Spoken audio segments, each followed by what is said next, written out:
for more Riven in solo queue. Thank you, QuickShot. I'm joined here by Huni, the player of Riven from Fnatic after his victory there. Now, Huni, I need to ask you about the Riven. We haven't seen it in a very long time. What made you pick it today? I was trying to find a Rumble counter because Rumble is really good with this meta. So I had to find out Rumble can be Rumble counter. So that's why I was playing a lot of solo queue or just Scream as well. So I can use on LCS today. Oh, it looked very good. Now, moving forwards to the playoffs, you've played all the teams now. Who do you think will be your hardest competition when you go into playoffs? I think Gambit is gonna be pretty hard because they really improve a lot compared to beginning summer split. So I'm really a bit worried. But if we just do mistake in early game or even middle game, then we will be really easy to get a winner.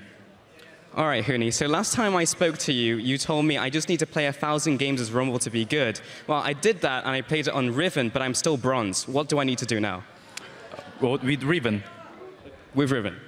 I don't know. Riven is pretty hard to jump as well, so you have to first you have to practice about Q and auto can cancel really fast and just play all the time. And I don't know. And then when you have flash, and then you just try to make a play or just outplay, so then you will be improve a lot.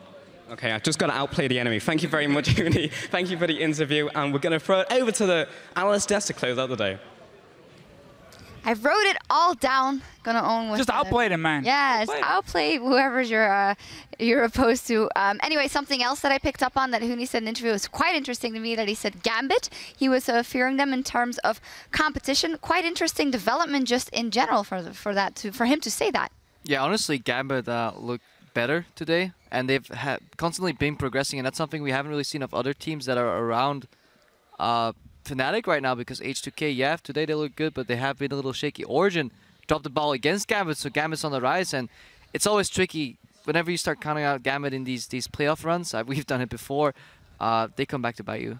We have counted them out before, but speaking of progression, I want to talk about the Fnatic progression from last week to this week. They come into this game with such a good game plan. They play it very patiently. The game was slow because of Fnatic's decision-making. And honestly, if they can perform like that all the way through playoffs, this is going to be a very tough Fnatic to stop. This is just a scary thing about Fnatic, is they have so many different playstyles they can use. They have different carries. They can either build around Reckless and have one of these protect 80 carry compositions. They can change it up completely. This was back to the MSI style, the Fnatic we saw in spring, where it is not high risk, but there's some risk involved in the early game. You got to snowball certain picks to make the comp really work, and they did it, and they executed so perfectly. I mean, you just got to worry about almost every single strategy they have. At the same time, though, I want to see European teams start to challenge Fnatic on a strategic level. This game as well, ROCCAT, they went toe-to-toe up until the point that massive stacked wave was up there in the top lane, and ROCCAT, they could have used that to push a second-tier tower on the bot lane in transition, and you saw the strength of Varus. Instead, they bounced the wave, and I really feel like there's no team so far that has been even close to Fnatic on a strategic level. And then in addition to that, they get outplayed in terms of individual mechanics. So I want to wait and see if Fnatic make it to Worlds.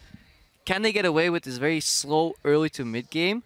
And obviously good plays, but can they get away against better teams that actually try to counter that, see what's coming and make the move? Because there are counters to Fnatic's early game and mid game so far, just teams aren't quite seeing them in the game. And it is obviously very easy from here, but it's a lot harder when you're on the stage. Yeah, and that's why Fnatic is just the best right now, 15-0, and that's half of Week 8 behind us already. Each team only has 3 games left to play this summer. We're going to take a look at the standings, as said already. Fnatic, of course, still topping those tables.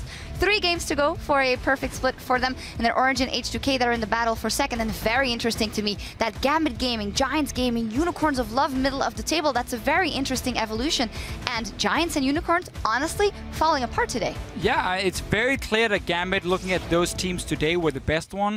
Unicorns of Love, obviously new jungler. There's probably a few things they got to work out, but that was not a good performance. They made so many individual mistakes, and also just as a team, like 2v4 team fights around dragons and so on. It was a very weird game for Unicorns, but we have seen that before, and they still managed to bounce back. But Gambit, clearly, of these teams, looking at today, were the strongest team. Also looking at Unicorn's draft, this isn't the first time they've played triple lanes that get pushed in and then have a jungler invade there. Saw the same from Giants. Say the same from Giants too often, and I really want to see teams stop doing this because yes, your composition may look very pretty on paper in mid game. Oh, if we get there, beautiful, we'll win. But you have to get to the early game, and getting pushed in every lane against the top tier jungler like Svenskeren in that style makes things very hard. Yeah, we'll see what those teams go with tomorrow. Of course, they have a lot to play with. 5-13 was today, and we were keeping an eye on what are we going to see. You know, what's going to happen with the AP items. We didn't see that much. It was all one big distraction. We put in 20 items changes in the patch, most of them AP, so forgiven. That to the patch. He says, okay, when everybody's looking at all those AP items, I will pick Lucian and I will get my first win in the LCS. That was the highlight. That was Lucian great. won a game, but we saw Rylai's a few times. I think it's a fantastic item, especially when you snowball. Also, a lot of items are. one of the I'm sure. I mean, but Rumble now as well as a champion, I don't feel like you should just sacrifice him in the early game and be like, yeah, you know, you just need a few magic penetration items, you're going to be fine. No, because he benefits so much from the Rylai's and so on. Like, make sure he gets farm, because then he becomes super strong. I think we're going to see more. Probably talked about teams need to adapt, and this is just the first week. Yeah, we'll definitely see more Rumble, but we actually saw more gameplay of Kalista than we've seen before. A couple of teams not prioritizing it in the bans phase slipped through. She was adjusted, but clearly when it looks towards the top side of the table, top teams are still putting Kalista somewhere on their radar to ban out. So that's one that I'm tracking now as we head into a second day on this patch. How is that bot lane going to evolve? Definitely so, and in turn, because Rumble gets even stronger, we saw Riven. So it's very interesting how this pick and ban adapts, because some picks become top tier and they require a harder counter now. As Huni said, I was looking for a counter, couldn't find one, so I just went for the Riven.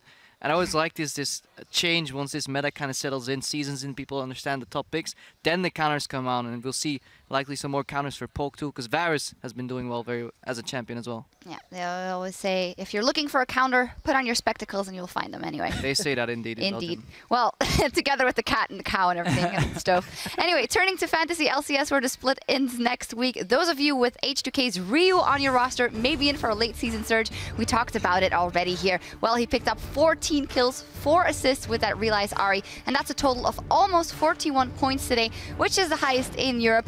Pretty good feat by him and pretty good game. He didn't even smile. He didn't even. Just sitting there killing people left and right. I like when Ryu is on form, by the way. And Adri, if you had him on your fantasy team, sorry. Yeah, he's probably gonna forget about that game pretty fast as Jinx today. Well, as we wind down for the night, don't panic. The European LCS continues tomorrow as Giants play ROCCAT, and then H2K will pick on the Copenhagen Wolves. And later in the day, the Unicorns of Love will go at it against Gambit for 4th place. We talked about it so much already. That's gonna be a fantastic matchup, and just everything. You were pretty hyped when you were on the caster desk. It's getting so incredibly exciting. I just love getting closer to playoffs, because this is what all the teams are playing for.